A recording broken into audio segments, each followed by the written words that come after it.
awareness for people to try and know more about this.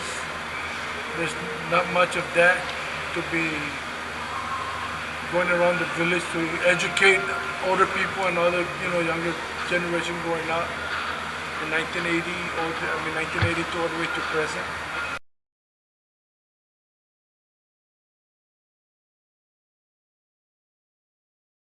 Support independence for Guam.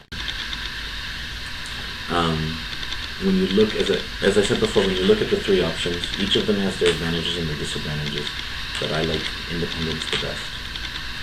Statehood, most people support statehood because they feel dependent upon the United States, and so their desire for statehood is built on this dependency, this idea that you need the U.S. to survive. And you really shouldn't make decisions like that. That's what keeps people in really bad relationships, is if you feel like you need this person to survive, then you'll put up with a lot of shit in order to stay with them because you feel like you can't live without them. And that is the sort of situation which does not allow you to ever grow as a human, as a person, as a partner.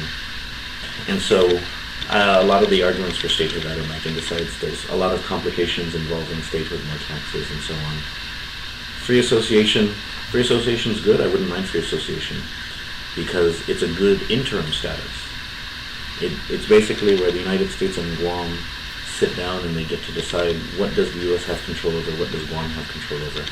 And in most cases, free association turns out where the larger power, like the United States, would have control over Guam's external sovereignty, whereas Guam would have control over internal sovereignty. So free association offers a lot of flexibility like that. And I would be fine with that, because eventually, if you stayed free associated for a while, you could move towards independence or statehood. But I like independence the best because it would give Guam the most flexibility. Guam would be able to do whatever it wanted to. And so you would have a process where you would basically have to reimagine Guam. And I love that idea. Well, I would support either, being a commonwealth or a state. And the reason being is that, we both, what do you call this?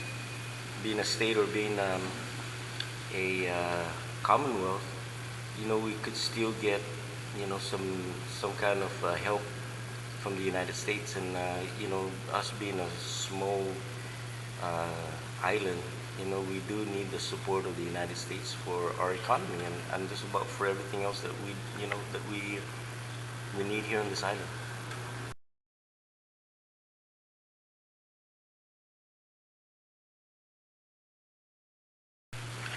I think in the law right now, or the suggestion and the advice of the people that would vote up to now, I think is Chamorro only, votes. But I could be wrong in that. But I think that's what it is now.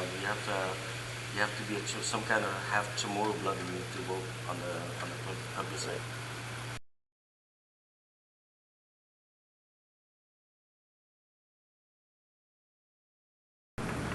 Well, I think we could stay in status quo. Have Chamorro blood. That should stick to the people that are eligible to vote.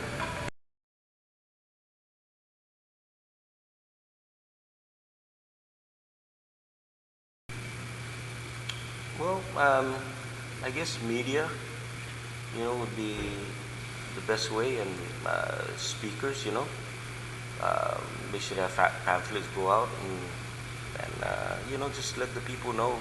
The community is not aware of it because they don't go around to express themselves more and to educate older people and younger people of this generation.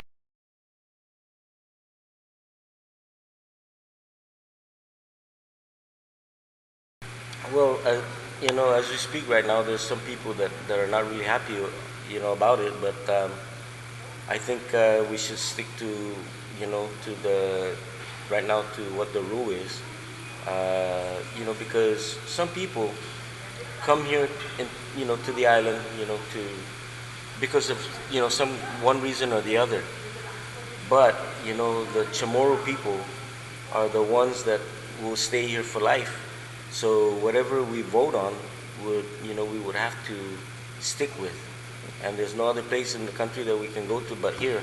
But people that are not really Chamorro only, can, if they don't like the island, they can, and we've seen this. People would retire and make their retirement here in the island and then leave to live somewhere else. And there's a lot of them that do that. So, we should stick to Chamorro only, voters.